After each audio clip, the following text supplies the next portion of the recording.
Hi, I'm Mike Field. I'm Mike Butler. And you're listening to the Forgotten Cinema Generic Ad. Join us every Wednesday as we talk about films that seem to be forgotten by audiences, whether it be because a more popular movie was released at the same time or the film simply didn't catch on with an audience in its initial run. We'll discuss what we love about the film, maybe don't love about it, but we'll always recommend you revisit it. You never know, you might find your own forgotten gem. Forgotten Cinema is available wherever you get your podcasts or at ForgottenCinemaPodcast.com or ForgottenEntertainment.com, as we are a proud part of the Forgotten Entertainment family. I swear I talk more in the episodes.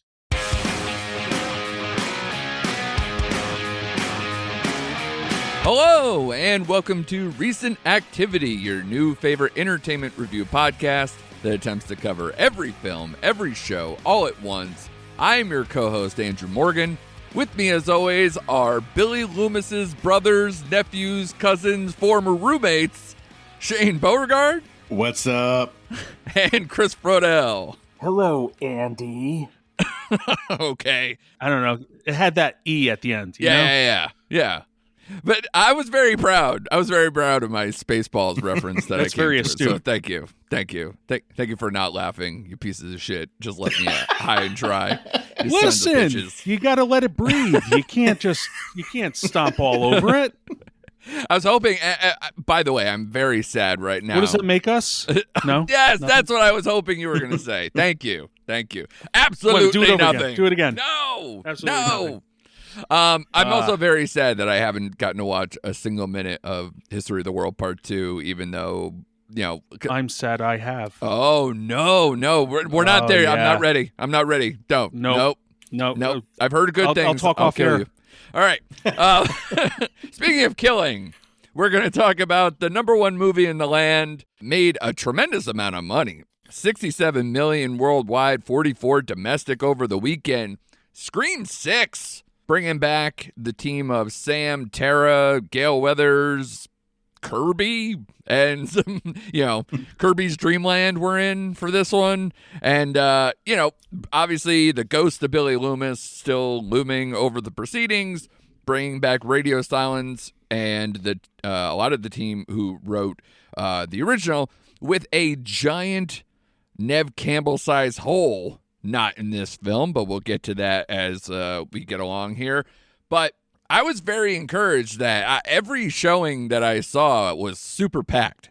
In fact, so packed that this has never happened to me. I bought my ticket online, got to the movies, they sold my ticket, my seat. And so I had to get in a dispute to see who actually gets the seat, and I won. So that's good. Good for you. But then I had to sit next to the guy who had to move because they sold my seat. And I'm like, all right, this is awkward. But hey. So is you between him and his son or something like that? Yeah, I had to send, his mom home. That was weird. The little kid stays behind. I'm like, hey, should have fucking bought your tickets in person. But hey. Rules are rules. Yeah, exactly. Get a ticket stub, kid, and call me back. But Scream 6, guys, it's doing great with the box office, and the scores are pretty solid as well. 76 Rotten Tomato score, already certified fresh.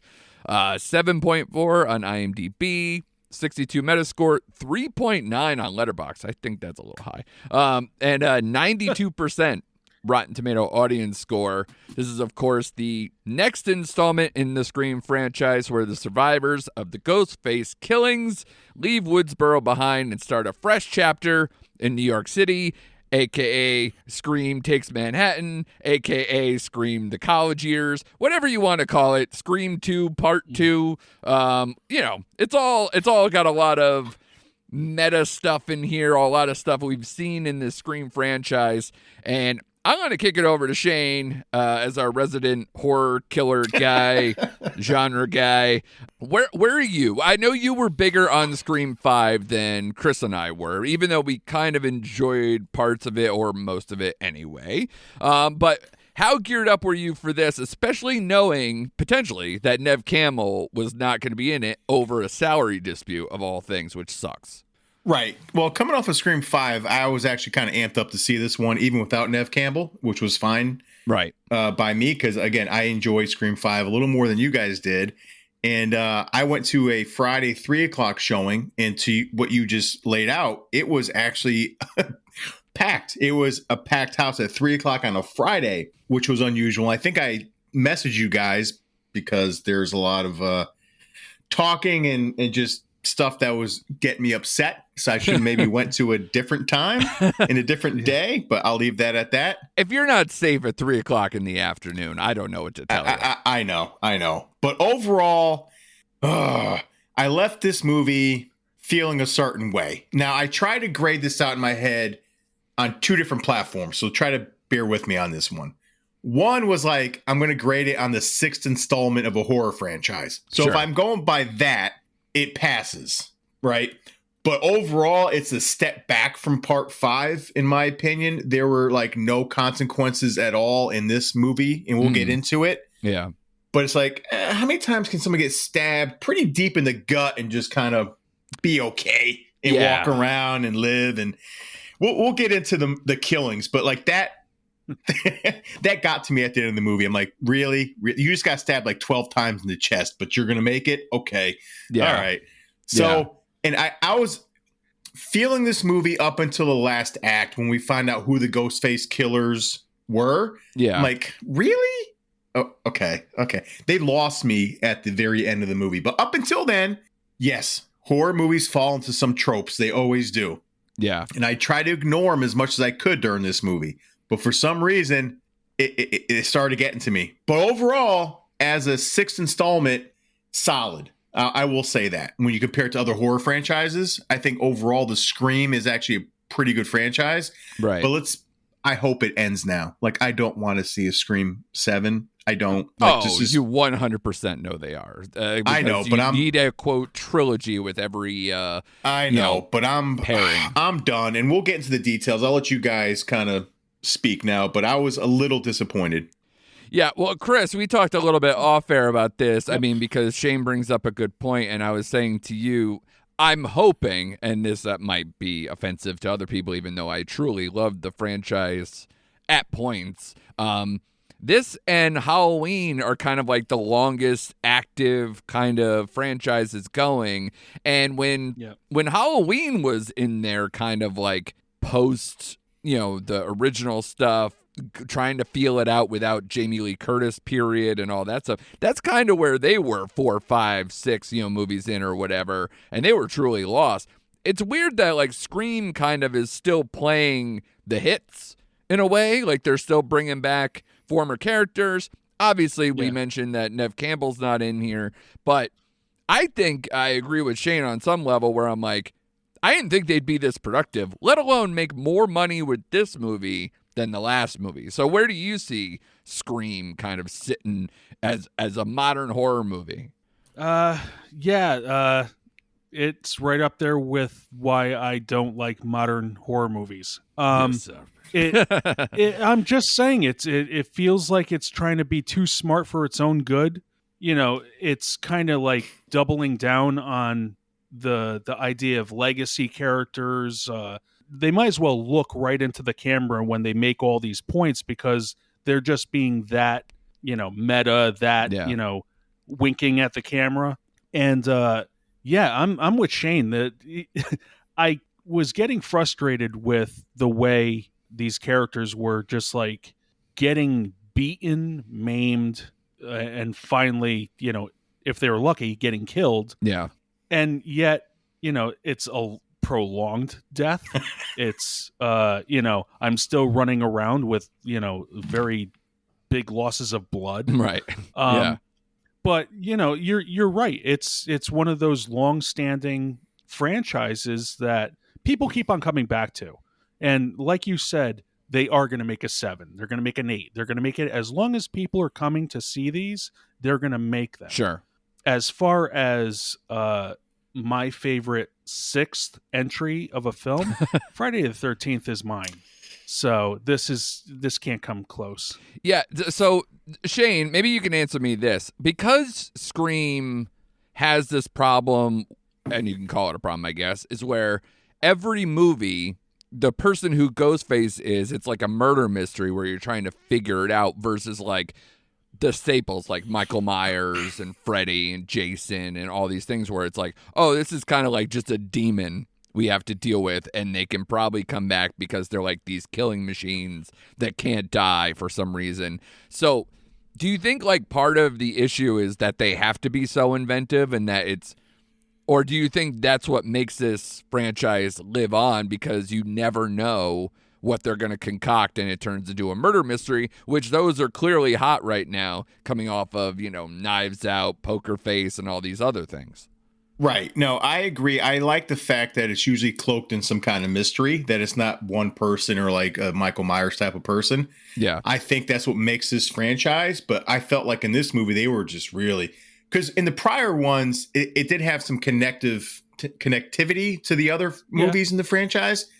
I just felt like this one, they were really, really reaching for like how to connect the Ghostface Killer to why they were the Ghostface Killer. You know what I mean? Right. So it didn't really work for me. I didn't feel it because it was based off a character from the last movie that honestly kind of forgot about. Yeah. But I do like the two leads in this franchise. I think Jenny Ortega and the actress who played her sister, I like them as leads. I really do. I think they can carry this franchise going forward. I think they're the best parts of this last two movies. And I did like how they had when they went to the museum or whatever they went to with all the Ghostface killers from the previous movie. I actually kind of did like that. The museum that is locked and closed all the time. I could have done without the Billy Loomis flash or talking to the daughter there. We all could. Yeah. I think they tried to tease us with that. Then they just kind of got rid of it at the very end of the movie. Right. But I like the lead actresses. I like the fact that we don't know who the Ghostface Killer is. I think it's a big part of the movie is trying to figure out who it can be. I just didn't care in this one. I just didn't care. Like Dermot Mulroney, you talking about overacting? Oh my God. Yeah, he was a little rough. Yeah. He was hamming it up at the end there. I'm like, oh my God. Yeah. Yeah. Well, just to say first about the lead thing. After watching part 5, I wasn't convinced that Melissa Barrera was a lead. Okay. I got to say that. In this movie, I think she steps up to where she definitely solidifies it. I think the reason why they're going to keep making as many screams is they're going to keep making them as long as Jenna Ortega is it's hot. In all regards. Like the Wednesday thing only made it more like, oh my God, we need to keep cranking these out. Because, not everyone stays as popular as she is, but the fact that she's in your franchise, oh yeah. I knew there was no way, unless like she had contracts to do 1 billion other movies and she just can't, that Jenna Ortega was going to survive this movie because they need her to. Right. And in the same thing, Melissa Barrera now becomes the Sidney Prescott of sorts, especially if Sidney Prescott is absent from your movie. Right. But in a way, I agree with you about the killings, and we can, like you said, get into them. I almost want to make like parody videos of like, especially that one killing you were kind of alluding to, where it's like, just stand there, just keep getting stabbed over and over. No, I'm fine. Just go. I'll be fine. Yeah. We're Save good. yourselves. Yeah, exactly. It just keeps getting stabbed like, oh my God. over and over and over. It's I think what did you call it, Chris? Pincushion. Like that, it was just like if I wanted him to like drink a glass of water and just have it just come all like 7, 8, 20 different ways out of his body. Here's a quick thing for you guys. What do you think about the opening scene with Samara Weaving? I think she is the hottest woman on the planet. She was looking. She was looking really good in that opening scene. Yeah, and I was so glad to see her because again, I wonder if that's it's two things, right? Because Radio Silence, these teams, they worked on Ready or Not, so that kind of is the Samara Weaving connection there to make her the Drew Barrymore of sorts of this movie. Mm-hmm. And then the other part of it is it's kind of a flex from Samara Weaving going, yeah, Jenna Ortega, cool. I'm a fucking Scream Queen, bitch. I've been in the Babysitter franchise. I'm in Ready or Not. I am awesome at this thing. Let me be in this movie and we'll see what's up. But yeah, of course, she's not part of this whole thing, but I love seeing her there for sure. Oh, yeah. And I was just like, really? This is how we're starting it off? Like, it was a nice misdirect with the phone ringing and then finding out that you're in a restaurant or bar or whatever. And, having her be the one that we're introduced to. Right. And as soon as she's going down that alley, I'm like, What are you doing? What are you Yeah. doing? You're like, just turn around. I don't see anybody. What is she doing? But again, just like all these other horror films, there's tropes that you have to, check off. Yeah. You know, I heard a noise. Let's go towards that noise. Yeah. No, don't. Yeah. Don't do that. Hey, that alley live. looks comfortable. This is good. Exactly. Yeah. It was nice misdirect. Even the fact that you get to see who's under the mask, who does the killing. Yeah. And you're like, oh, that's wild. Mm. And then that gets taken away from you. I'm like, wow, okay. Yeah. I'm into this. Yeah. But that was it. There's a bunch of interesting things in here, and part of me feels bad for the team making this movie, even though I will say I did think it was a solid addition to the franchise, even though it does have its own problems, and we'll get into all of them, of course, and we sort of have. But I do feel bad that like Neve Campbell was a change at the last minute of sorts to them, because they had a script from what it felt like where they were like, the script is going to change greatly because she is not signing on. So it's not like Dark Knight Rises level where you're like, shit, Heath Ledger's dead, what do we do? But it could have been close to that, because if it followed, people from her past and not Melissa Barrera or Jenna Ortega's past or any of this stuff, that might be a different movie. I don't know what they planned, and so how they had to do a switcheroo on that. And whether maybe that opening sequence was added because they had to pad something that they had to do, I don't know either. But I'd be interested to know where things went. I'd love to hear some kind of like making of behind the scenes type of thing to really be like, yeah, we had to really go in a different direction because of Neve Campbell. So, I do feel bad for them. You also see a lot of things in this movie that don't feel screamish. Like, I don't know, Ghostface with a gun felt weird when he's, doing that, even because anytime there's been guns around, still kind of comes out with the knife. The knife is the thing, right? So that is true. Throw a television obviously every now and then, but or hang somebody or whatever. But it's mostly with the knife. It's intimate, personal killings. Having a gun feels very odd, but obviously it's sort of explained by who it is. But right, but I had the same thought when he pulled the shotgun out. I'm like, that just doesn't feel right. It doesn't look right. It just it felt off. I felt the same exact. I'm glad you brought that up. I forgot to write that down. But yeah, I felt the same way. I'm like, oh, he's got a shotgun now. It's off. Yeah. Yeah. Well, I was thinking because of yes, in the preview you see him with a shotgun. You're like, oh my god, now he's using this amongst his arsenal. Yeah. But in that instance, it was him taking it away from the guy, right, and using it on that guy. Right. It wasn't for his intended targets. It was just to get this bother out of his way. Right. I'm glad he didn't like continue with it and be like, hey, this is a new way. Yeah, of where it turns into an action movie, a John Wick movie with Ghostface. Exactly. That'd be hilarious. Yep. But also other things like murdering someone in broad daylight. I thought that was interesting to see in a horror movie, let alone this particular series. That kind of threw me for a loop a little bit. And also Hayden Panettiere saying she's 30. That also threw me off for a minute there, because I'm like, there's no fucking way, really.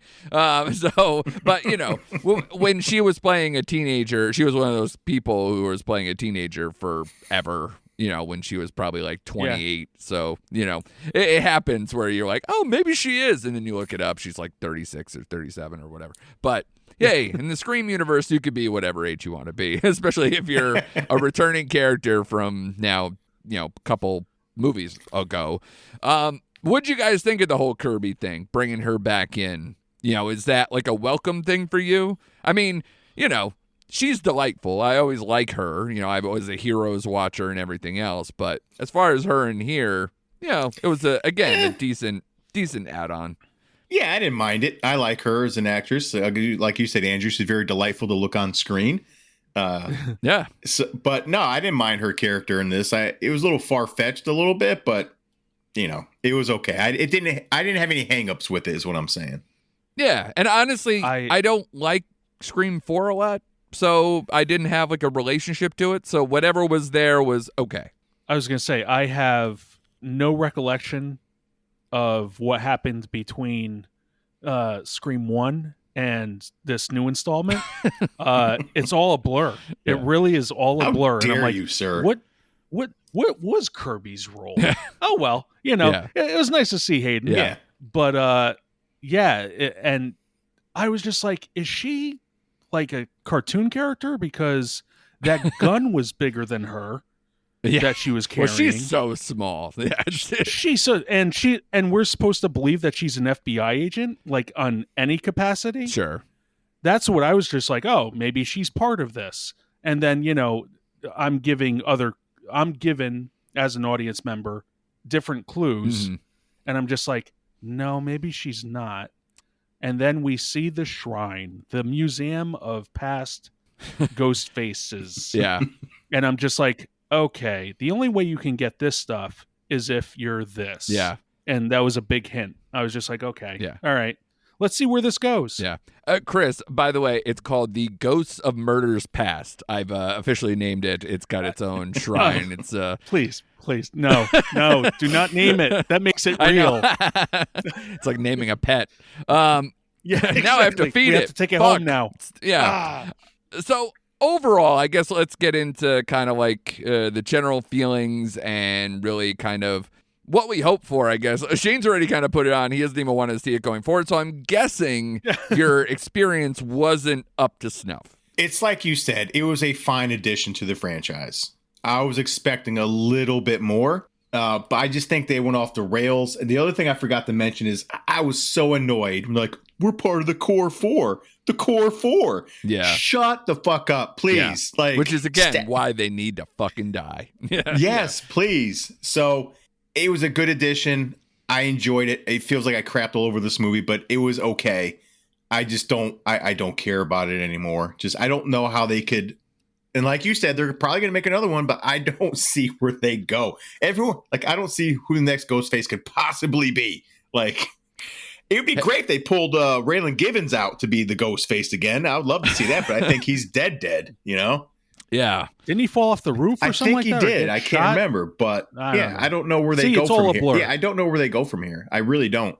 Well, I mean, in a way, they're not lucky, but I guess, you still have Neve Campbell there, like, so you can bring her back and kind of join the team to end some larger thing. But, it's like I don't know. I don't want to compare it to like, some other action movies like a John Wick or something where it's like they just keep adding a new big boss and that's who they're fighting this time. And if you like that sort of thing, cool. And if not, how is it that different from Halloween or whatever? It's like, because I guess you dig the mask of Michael Myers and you're a Michael Myers person. Like, to me, I still love the imagery. I still love the kind of mystery. And you're right. The only thing that can kind of sink these movies as a whole is generally the third act, like the final phase where you're like, oh, I believe this or I don't. Because otherwise, I think the killings were mostly good in this movie up until that point. And I think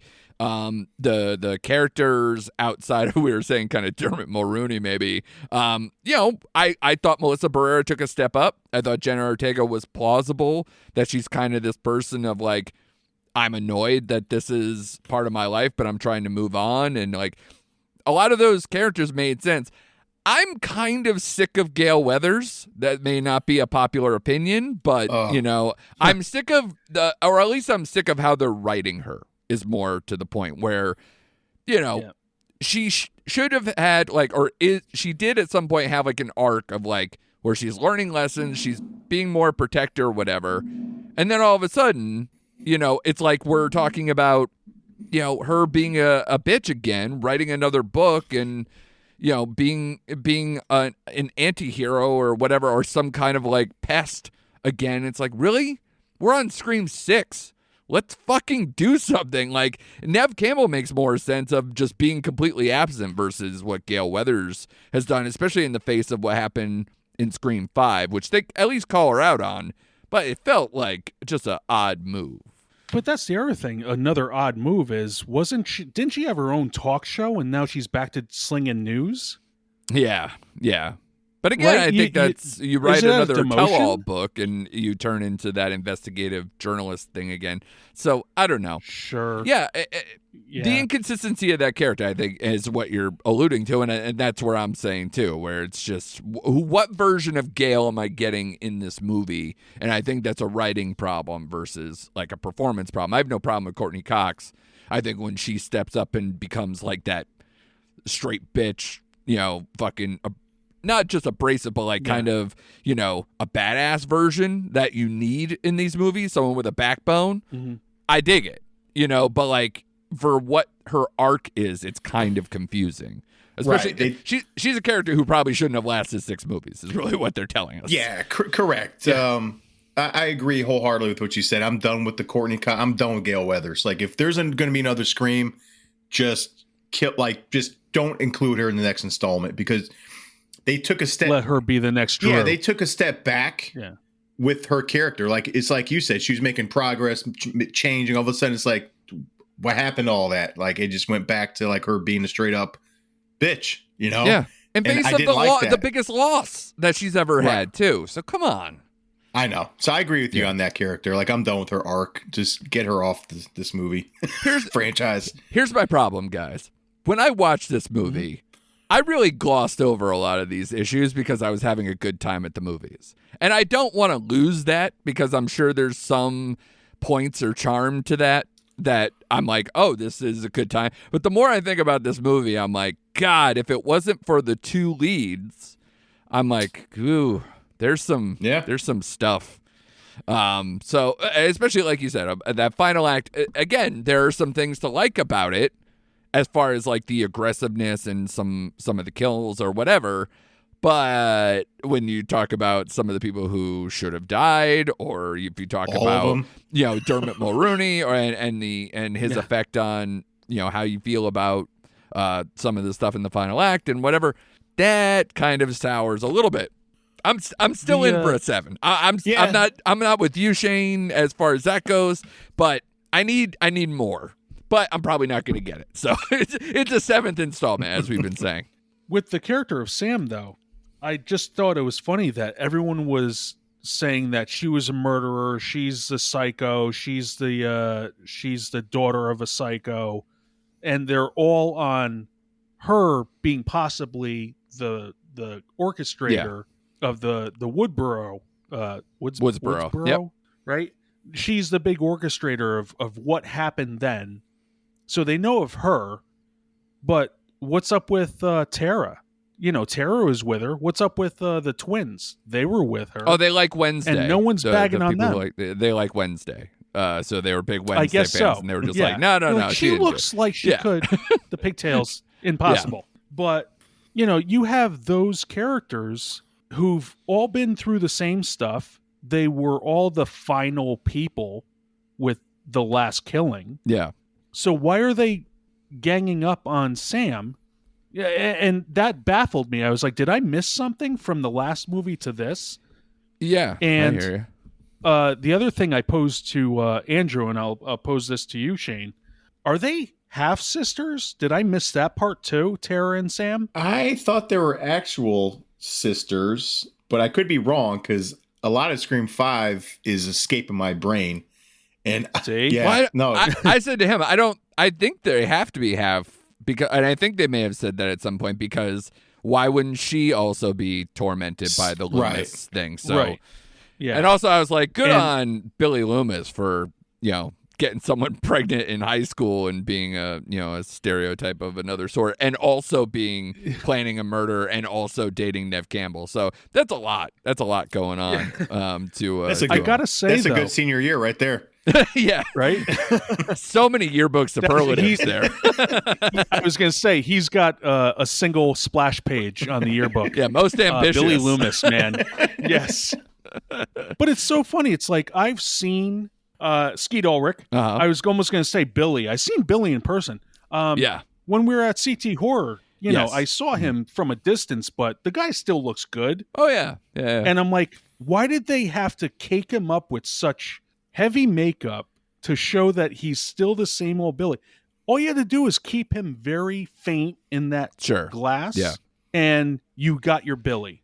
He looks the Yeah, same. Why do you have to They mess gave with him the him? Barbara Walters light where it's like out of focus and fuzzy and like they just Vaseline on the camera or whatever. It's like, all right, you don't need to go that far. It's a little nuts. Yeah, he's a good-looking guy. I can admit, you know.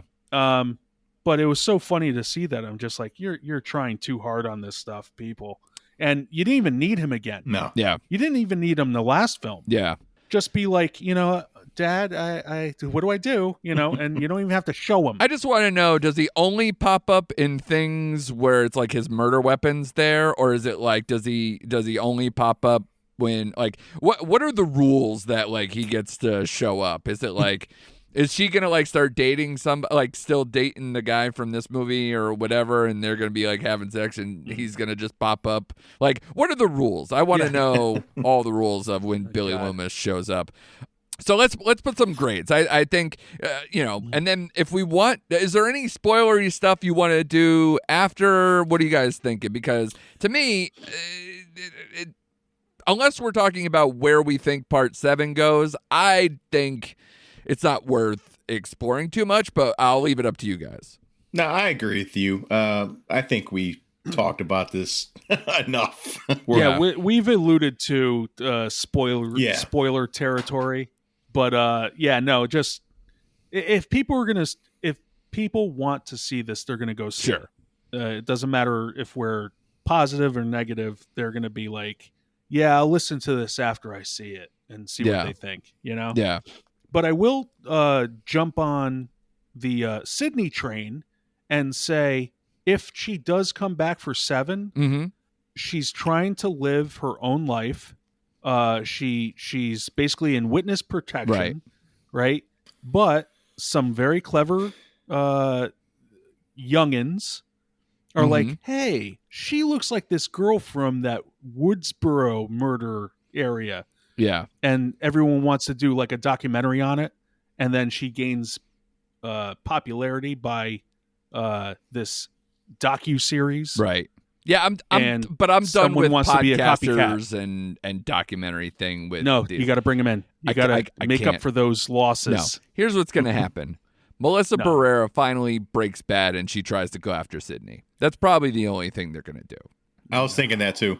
They already planted the seeds for it. Yeah, and they're gonna have she gets stabbed. Yeah, and then Jenna Ortega is the real hero, which is what they want, and then they get to carry her going forward because she's more popular. Right. And scene. So let's put the grades on there. Hey, Shane, give me what you think about this one. Where are you thinking? I'm going solid. For me, and again, it seems like I crapped all over this movie, but at the end of the day, I enjoyed myself. It was a good addition. I gave it a 3. I can't bump it up any higher than a 3. If Shane's a 3, I can't wait to see what Chris gives. What do you got, buddy? I can't go any lower than a 2.5. Okay. But I can't go any higher. See, here's the thing. If memory serves, I think I gave Scream 5 a 3. And I feel like this one was a smidge better, but somehow I feel a little icky about a 3.5, so I'm going to cheat like I always do and give it like a 3.25 just to give the indication that I think I like this, like the heights of this movie better, even though maybe the last act of Scream 5 is better than the last act of Scream 6. Is that fair? Yeah, that's fair. Good? Sure. Yeah, I'll take that. So we're all around the same area. That's why I'm saying the 3.9 on Letterboxd. What did you guys see? I don't get that. I'm more in line with your 7s-ish crowd or the 62 Metascore crowd, where it's like it's pretty fair. Well, I'm looking forward to another chapter. I would like to see Neve Campbell back, but it's all circumstantial because they seem to have a winning formula. Because I think this movie cost around 30 to 35 million, and then they made 67 million in the first weekend. So great job. I don't know. Lesson learned, Marvel. I don't know if they have, there's got to be something where they have to go back to Woodsboro, probably. But even then, now you've left, you can kind of do anything. But I don't know. That maybe they get their first jobs, they start a lucrative internship that, is run by someone who really is into the Woodsboro murders. I don't know. What are we Which, doing? Where did Saved by the Bell go? Are we doing the beach vacation next? Is this what we're doing? Hawaii, Right. California. Yeah, so Scream Hawaiian style is next. Or if you're going the Jason route, then it has to be Scream Goes to Hell, right? Is that There what you go. Yeah. Yeah. So Yep. That was all it. right. Well, before this podcast goes to hell, let's move on from Scream 6. And we're going to get into some of the TV stuff we've mentioned over the weeks and kind of check in with them, especially as a couple of them have now wrapped up their season 1s.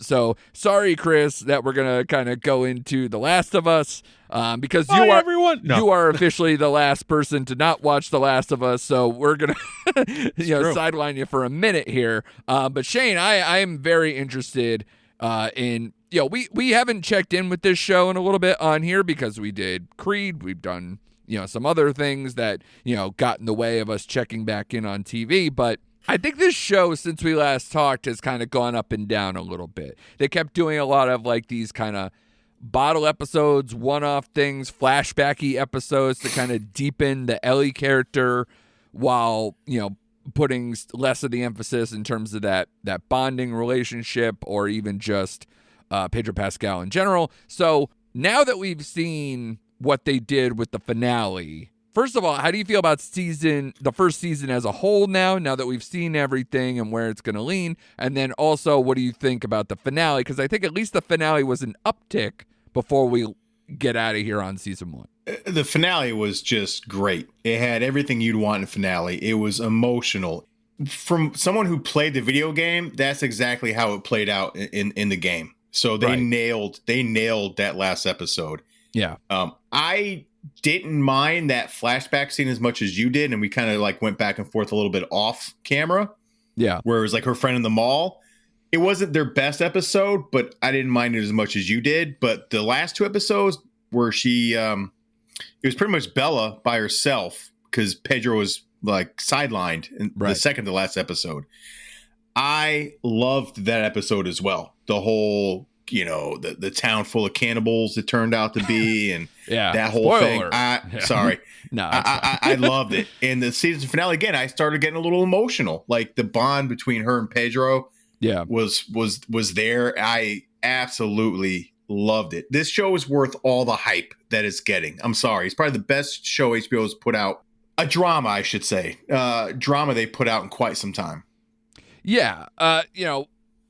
It's a lot better probably than House of the Dragon, even though I like some parts of House of the Dragon or whatever. And, it's good to see something, even though it's based on a video game, something a little more fresh, or at least fresh to me, that I'm enjoying it too, and I thought they did a really good job with the last couple episodes. I understand why they needed to kind of sideline one and kind of let the development happen on the other side, but I think I'm happy that they ended on the note that they did. And in fact, the one thing that this episode provides, and of course it's because it's a season finale, is they're finally kind of adding seeds of doubt that aren't just like, not pathetic, but like self-doubt. It's more like actual intrigue of like, not mystery, but like kind of, misdirection, backstabbing, whatever you want to call it, like just some kind of like over-parenting, whatever you want to call it at this point, that they're going to go forward with into season 2. So, that's something new that they didn't have really all season. The whole season was really predicated on, is this relationship how is this relationship developing, the stops and starts of all that, and then seeing, her special ability is something that they really tapped into in this last episode as well, the real meat of what her purpose is and what it goes. But of course, then they go right into, that whole scenario. I'm trying to be non-spoilery, so I'm being a little hedgy, but I thought they did a good job. I thought that whole hospital scene was amazing. And the confrontation and just the not giving a fuck, and letting the dog off the leash, so to speak. Right. I was going to ask you about that. Like Joe's not like he turned, but like he just got cold during these last couple episodes, the way he was going about his business. Literally, like, he almost died. Yeah. Like no, like, but I meant like just no emotion, just like that whole hospital scene, just what he was like, I don't know, like he turned colder than he had been prior to that last episode. Yeah. Just kind of knowing the weight of what's going on and what he has to kind of do to help Ellie out there. Right. And did you catch the nugget from the previous episode where the guy who actually voiced Joe was that guy's right-hand man in that episode? Okay. Yeah. And also the person who plays Ellie's mother, I guess also did the voice of Ellie in the video game as well, I believe. So, you know, they're good. They're loyal to kind of bringing back people, to either people who are involved with it or tried out for it. And in some cases, we mentioned that before, you know, people who they have a relationship with, which isn't shocking. And I think every single casting decision has been pretty damn solid in this show. So no complaints. And I know this isn't fair, but when I was watching this last episode, I'm like, this is what the fucking Walking Dead should be. Like, this is the writing that should be behind The Walking Dead. Sure. But I understand The Walking Dead's had like 15 seasons and blah, blah, blah, blah, blah. But like, for such a slow-paced show like this is, there are some action scenes in it, but for the more or less, it's a character study with these two people. Yeah. It keeps you intrigued. The writing is so good. Yeah. Like, it rarely lets you down. So it keeps a hook in you. So I'm like, this is what The Walking Dead should be. Not the bullshit that we get from The Walking Dead. Yeah. Although there are scenes in here where I'm like, I wish we can live in this for a while. It's kind of like with Game of Thrones, like where it's like the heights of the action and stuff in there, you can't deny it. Like, you know, it's awesome, Battle of the Bastards, etc.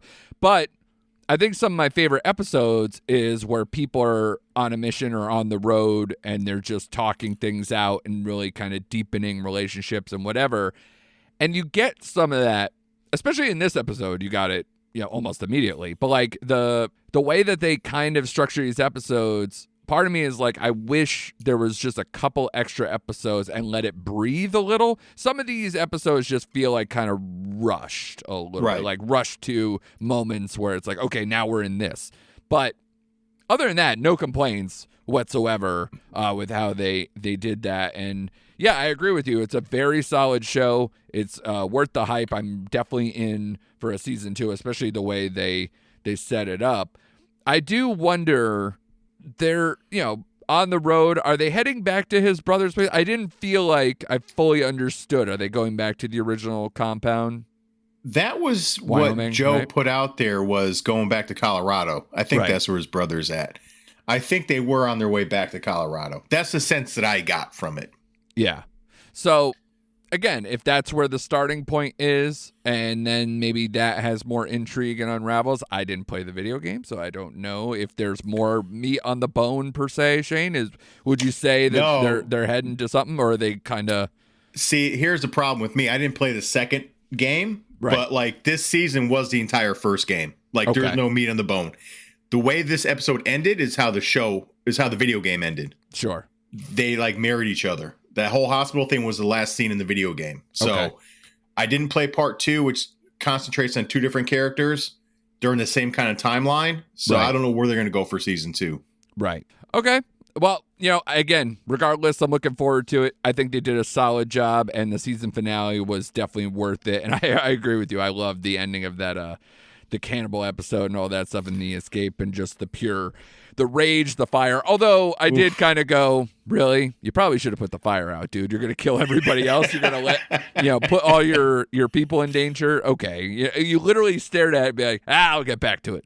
You know, let the whole place burn. But, you know, small things. It was worth the effort. Let's get into something that Chris could talk about as well, because this one has been eating at me. It's literally killing me. It's all I've been talking about with like my brother and other people off mic.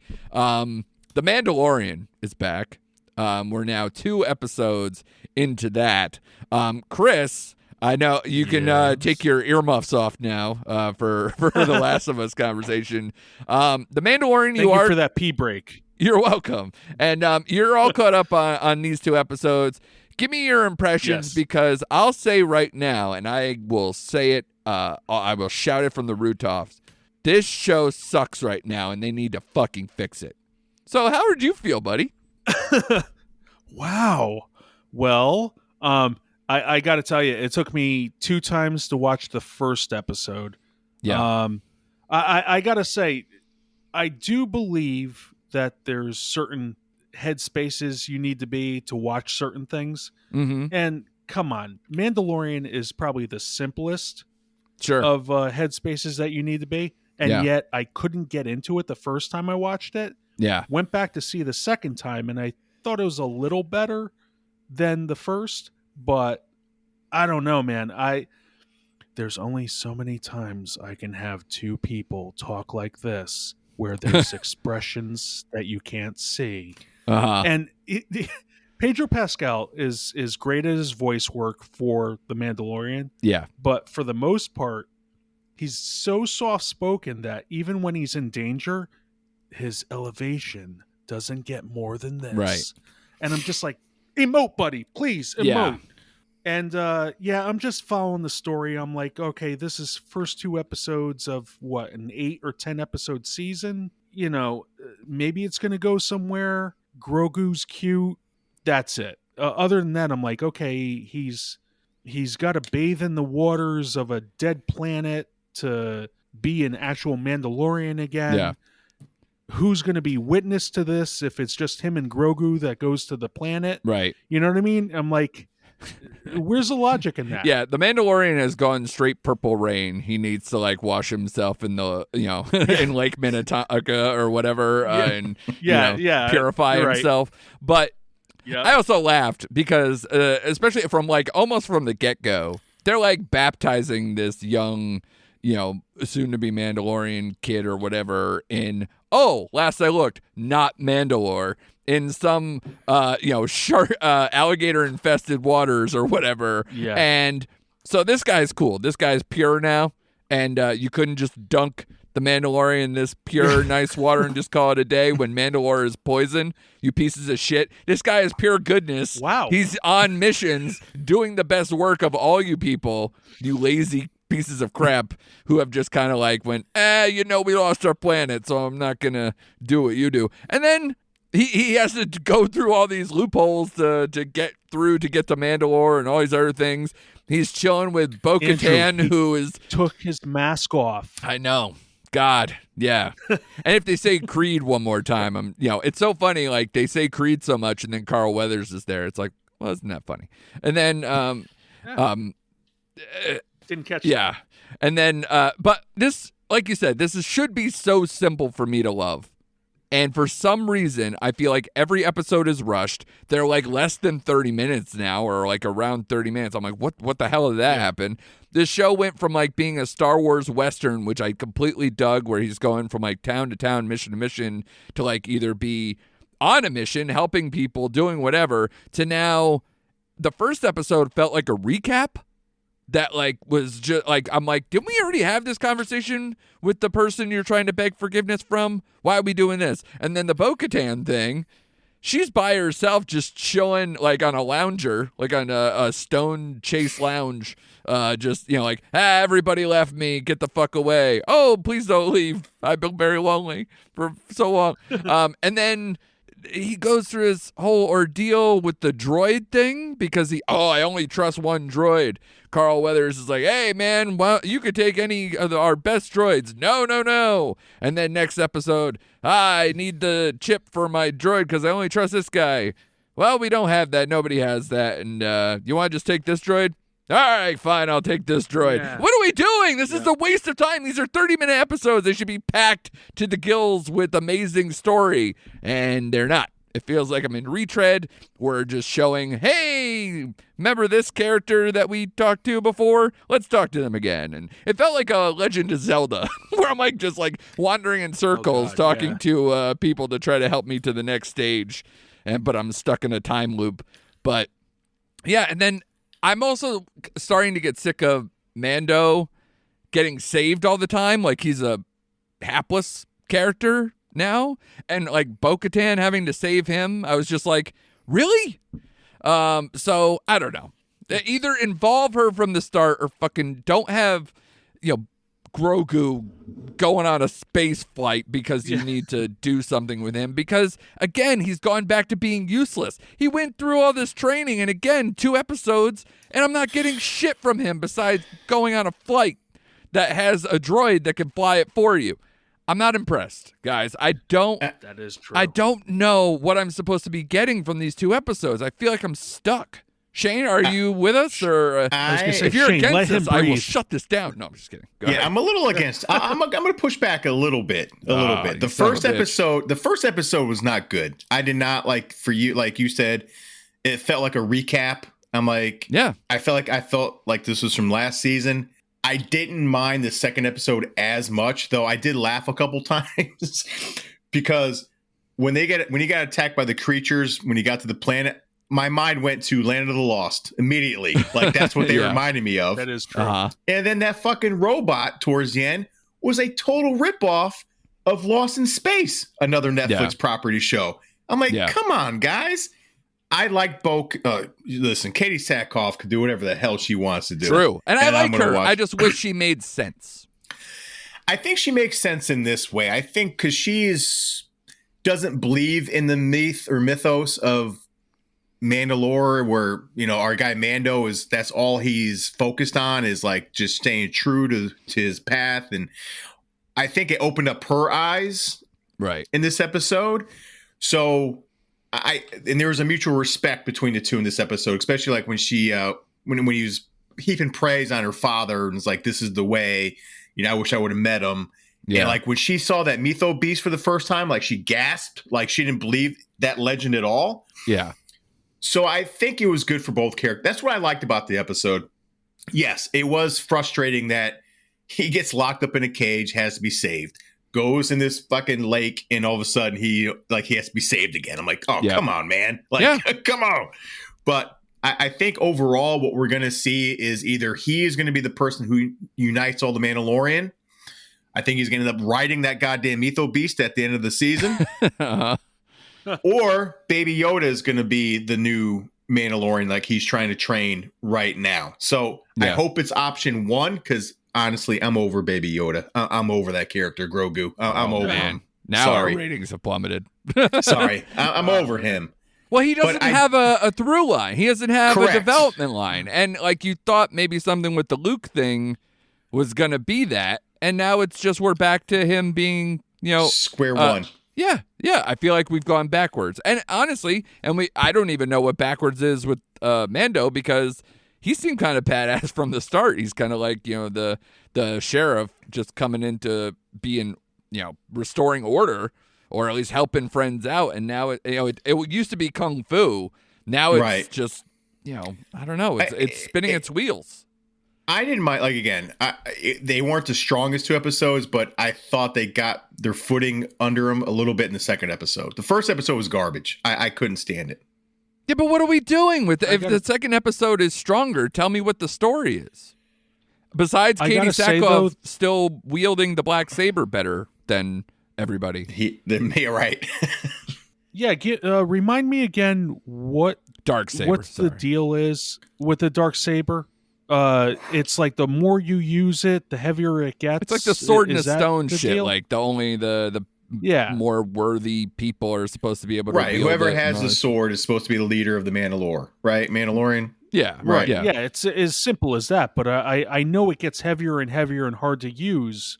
But I forget does it stay the same weight, or does it get lighter once you become more worthy? Well, he's again sword in the stone bullshit, where it's like it seems too heavy for him and he can't wield it, and it's like all over the place, and it feels like what was that? Not Roger Rabbit. What was that movie where it was like a singing Librarian? sword? Oh, that was Looney Tunes, I think, where it's like a singing sword that Bugs Bunny can't quite do. I don't know. Yeah. Whatever. It feels dumb. Where it's like I don't understand. In the same way, I'm a little lost. Like with you, I'm trying to follow it, and I'm sure people are screaming into the microphones right now, or they don't have microphones, but you understand what I mean. They're screaming at home going, if you watched Rebels or if you did this, you'd understand this. And I'm like, that's the point. Yeah. Don't fucking rely on all the homework that people should have watched of animated shows or whatever. They explained it, but they didn't explain it well. No, It stayed with us. And I agree with you. I got people at work like, well, if you just watch this on Disney Plus, no, I am not watching 50 episodes of a goddamn animated show. Yeah, so I can know who these side characters. Episodes, though. I'm done. Just like I don't like when directors put out books like a prequel book to their movie. No, you did a shitty fucked job. Up. You should have done. Yeah, you're filling in the gaps. Yeah, yeah. I kind of like those sometimes. No, I will say that you're kind of limiting yourself with having Grogu stay status quo. He's not developing. He can only develop so much because he's cute until he starts speaking. Once he gets his words out, it's going to be like, oh, great. You went from Groot, who says only Groot, right, and now he's going to be saying full sentences. It's actually You're like, no, call. I'm not used to that. Yeah. When do we get Grogu the college years, the teenage years, whatever we're doing with I Grogu? See, I'm afraid though. I'm like at least with Groot, he we've seen stages, right, but he says the same thing over and over again. Right. With Grogu, he just coos and he's childlike. He's a baby. So, but he's not a baby anymore. It feels like, and now, but that's the thing. Yeah, he's what in reality like 50 years old, but he looks like a kid. Yeah. It's just I don't know. I think you're kind of like limiting yourself with going forward, as long as you have him by Mandalorian's side. Right. Listen,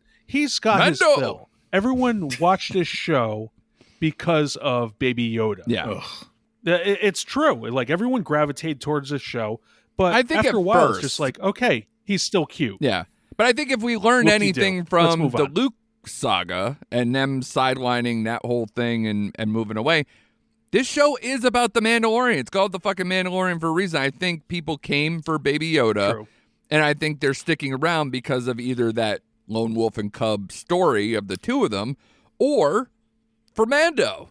And I think they just don't know what to do now. I think it went further than they thought. And they're just kind of lost in the lore. Or they think they have to rely on the storylines of past products to tie into the Ashoka series that's going to happen. Or when they had to detour with the Boba Fett, where some people are like, yeah, I liked Mando back at the end of Boba Fett better than where we are now. And I don't disagree. Because, again, he at least got to kick ass and help people. That's his thing. So, I don't know. And I think in past seasons, he probably does stay with Carl Weathers for a couple episodes and figure his shit out and help him out. But now, he's on a mission. Oh, really? Okay. Well, then let's get to the fucking mission already. Why did the first episode just go backwards? Why isn't he in Mandalore to start the season? He knew what he had to do from the beginning. I think what you need to do is you're 5 years removed from Return of the Jedi, 5 or 6. We'll say it's been 5 or 6 years since Return of the Jedi. Yeah. You have this character who's got his own stuff to deal with. He's not like Boba Fett, but he needs to run in with familiar characters or characters that will see in the future of the later trilogy. Yeah. For all its warts, he needs to see characters from them and come across characters of that to tie him with the rest of the universe. Other than that, he's a standalone, watered down version of Boba Fett. He's a good guy compared to careful with that language, murderous. Well, no, it's true. Like, he's Boba Fett light. He's a good guy who is just like Boba Fett, except he's not as beholden to getting that next bounty or that next mission of like, I'll take him however I can get him. As long as I get paid at the end. Yeah. I just wish this show would go back to being... I don't even know what his mission is. Right, but that's the point. It either I need a mission or I need it to be more fun. And I don't think I'm getting either. I'm just getting random, new puppet X that attacks him, or, just some, piece of... piece of the... you know what the worst one was for me? Space pirates who go to a school to drink, and when they're told they can't drink there because it's not a bar and insist on it, it's still a school. What are you gonna drink? Some kids Yoo-hoo? Some kids space milk? And just be like, this satisfies. You're the dumbest characters I've ever seen. So, and then to end it on like a space battle with them, go fuck yourself. You just needed more action figures. You're turning into what I don't like about Star Wars, and it's fucking killing me. So let's get to some missions. Let's get to move on. And I hope they start that with episode 3. Just get it over with. Let's get this going. Moving forward, because we're a little long on this episode because we went heavy with the Scream, of course. I'll keep it brief on Poker Face. This show is still a lot of fun. Chris hasn't watched the finale yet, so I'm going to keep it light. But if you haven't watched this show, we've been telling you to watch it. I think it landed the plane. I think it knows what it wants. It's still keeping the train on the tracks to where we're going to kind of keep this similar formula into season 2. And I am here for it. And I'm having a lot of fun with it. And I don't want them to touch it. I think they just need to keep doing what they've been doing, bringing in these guests, keeping the target on her back to keep her moving. And that seems like what they're doing. I'm all about it. How about you, Shane? Same way. They landed the season finale just right. And they landed it perfectly because I like when shows, because we don't know what's going to happen down the line, but this would have worked as a series finale and a season finale. Yes. If they didn't have a season 2, I feel like I got everything out of the season that I needed. So I'm glad there's going to be a second season, but they landed it right. I loved every episode except for the ones we talked about, the Ellen Barkin one, but the Joseph Gordon-Levitt one was great. Yeah, agreed. And again, the season finale was really solid. I like the formula. I like what they have going, so I'm all for it. So again, this is keep rolling and don't touch anything, man. Yeah, and I can't wait for you to watch them, Chris, because I think you're going to agree, especially if you liked what you watched thus far. I think one of the things we always had out there was when they come back to her story having to tie that up in the final episode of some sort. I think the season as a whole was going to be successful based on how they do that, and I think they did it right. And I think they Were did you it. Not to talk spoiler-y at all, but I was kind of surprised they didn't show the person she was talking to on the phone at the end. Were you a little surprised by that? I thought they would give that reveal of who. Like I thought they would have a famous actress like voicing that character, and they didn't. I'm like, okay. Well, I think because I think people are watching this show and they know where they're going for, that they can take their time with it. They also did that with Ron Perlman, to where you don't see him until this episode. So I feel like they're just going to keep playing that string out, and there's still people around that are going to be working for her, and you're going to get to meet them, and that'll be part of season 2. So I'm for it, because again, we're going to get right back on the road and doing what she did all season 1. So I'm okay with it. I like that they touched into getting to her personal life and her family a little bit in this too. They added some nice benefits that I think can have some legs as it goes forward, and deepening her while going on these episodes where she's kind of like coming in with the hammer while these other people are murdering themselves or whatever they're doing. So I like it. I like the design. It works. Rian Johnson is not doing his Star Wars movies to work on Poker Face and Knives Out, and I'm happy with that. I'm happy because those are solid products that he's good at. So whether that pigeonholes him in this murder mystery universe for a while, I don't care, because it's I love it, and I think it's doing a great job on both ends, cinematically and on the show, and he can kind of pivot back and forth, and it's great. I'm all for it. Yeah, he's definitely all about character, and he does it well. And I'm glad they're his properties that he gets to play with, and it's not someone else's toys. Yeah. I'm just wondering, though, I mean, the three of us love this show. I mean, we've sung enough praises about it, but I'm wondering, because I don't hear too much talk about it, even to the people that I'm friends with, and I say, oh, did you catch this episode? No, I haven't watched it yet, or whatever. Yeah. Who is this show for? Is Peacock kind of like limiting people seeing it, or are people able to see advertising for it and kind of pique their curiosity where they're like, you know what, I'll check this out, but they're not talking to enough people about it. I don't know. Like, well, to answer a little bit, I mean, you got to they have a season 2. They advertised during the Super Bowl. I don't know what else they think they could do. I also think this isn't the show that is going to get that like Twitter fervor going. This is not The Last of Us. This is, like, I love Succession. I don't see, and it's a very popular show, and I don't see a lot of people going, oh man, like, I don't have a lot of conversations with people about Succession.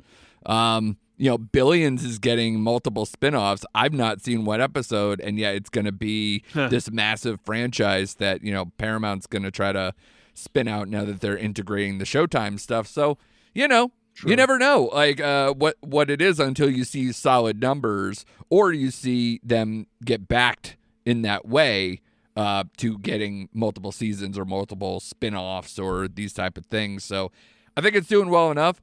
I couldn't tell you another show that's Peacock only, Peacock original, that I've even cared about. But I know Shane is excited for Mrs. Davis. The promos are starting to get more hot and heavy because that's coming up in, a month? Less? Yeah, yep. So we'll see where that one goes, and maybe that's a nice parlay coming off of Poker Face, and they can keep the momentum going. But, they don't have a lot to hang their hat on, Chris, so I think they're just going to be like, all right, that's true. As long as they can keep under a budget, let's keep it moving.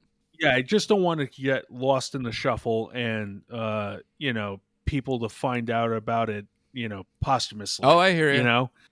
Oh, it had 2 seasons? Oh, what was it on? Peacock. Oh, I never saw anything on that. Or I don't have Peacock. Or, I never heard, hide nor hair of who's in it. Yeah. It's like, come on. But there's huge fan bases for like Psych, Monk, these other shows that you don't sit around having, big chats about those shows, even though they're some of my favorite shows of all time. So it's like, but that's the thing. You're still talking about the semblance of cable. Right. You're still, USA Network, they had their blocks and they had their fans and whatnot. But now with the age of streaming, it's like you can find anything anywhere, but what are you into? I wonder is the big question. I wonder if it wasn't succeeding that I would think they'd do what Disney did with Andor and was like, all right, well, let's put it on Hulu. And, maybe we should air it on ABC for a minute and see if people want to come check the rest of it out and go that way. So, and I think they did that with The Old Man, too, with FX. They played it on TV. And so, like, Hulu. If they really wanted to get people, they're like, this show is too good to be trapped in one space, especially a space that maybe people aren't getting to it fast enough or whatever. I think if it was really struggling, they would maybe pivot to putting it on NBC. Because what else are they playing on NBC? Another Chicago series or another a Law and Order spinoff. So, like, I think it would have been welcome to do that. I'm surprised they maybe didn't, but maybe it's doing well enough on its own. So that's the hope. I hope so. And again, we'll more. Sing its praises. Right, exactly. Well, that was my fear with Shrinking, which just got renewed for season 2, and I love more than any show I think we've mentioned thus far. Because God, I don't know, man. Like Harrison Ford's killing it. We've talked about how we weren't in love with Jason Segel before this show, but God, this is perfect for him. And honestly, well, that was Shane. I actually have always liked Jason Segel. Yeah. and to me, Jessica Williams, I think, is really stepping up, and I'm not just saying that because she was half or 3/4 naked in one of the episodes. So, she's really solid. I like what they're doing with her character and how it's integrating into, Jason Segel's lives and everything else with that. So this show, it's one of those things, Shane, I don't know if you remember when we first talked about the show where we're like, I can't see it where it's going to have more than a couple seasons. I don't know, man. The more I'm watching this show, I'm like, it's got rewatch value where I want to go back and rewatch it. And I think they have enough strong characters that they could basically do whatever the hell they want. I'm still calling 3 seasons on it. It might be that way, but I might cry. Right. I cry already. So, we'll see. Apple's got deep pockets. I just hope they keep going as long as they got it. And I've said it. I don't know if I said it on this podcast or whether we were just yelling off mics. bubble up Harrison Ford and start shooting these seasons back to back to back and then just release them because Lord knows the man is 80 years old. He's a national treasure and he's great on this show. He survived plane crashes. Exactly. Yeah. He's going to fly his helicopter I think into multiple. another building and break a leg or something. Oh, God. Stop. Yeah. So please, if you're listening out there, Apple, please green light 2 more seasons and then just shoot them all right now before this guy goes on another plane ride or whatever. So again, great TV out there, a lot of great things to catch up with. Let us know what you think about Scream 6 because we're all over the place a little bit, and hedging maybe some of the fervor, especially that Shane had coming off Scream 5. So check us out. Follow us on Twitter and Instagram at RecentActPod. Subscribe to us so you don't miss a single episode. If you're listening to this and you haven't listened to the Oscar episode and you're interested in that, I just finished that up earlier this afternoon with David Wong, so that might come out even before this episode. So a lot of content for you guys. If you're interested in all that, check us out, subscribe, give us the 5-star, and don't miss another excellent episode of Recent Activity. See you next time.